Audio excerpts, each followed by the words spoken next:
Hello everybody, Jim Ballard here.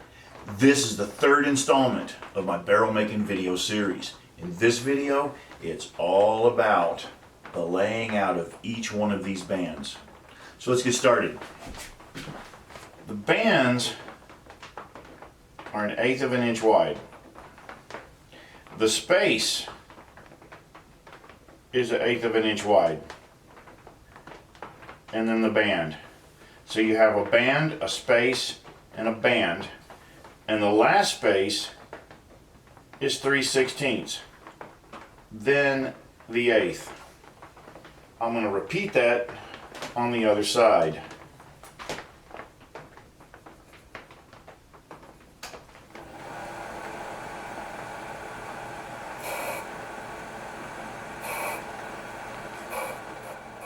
And there you have it. Well, that's all for this video. The next video is going to be defining the bands with a skew. As always, please subscribe, give a thumbs up, share, and ring that bell for notifications of future videos. Till next time, I'm Jim Ballard. See ya.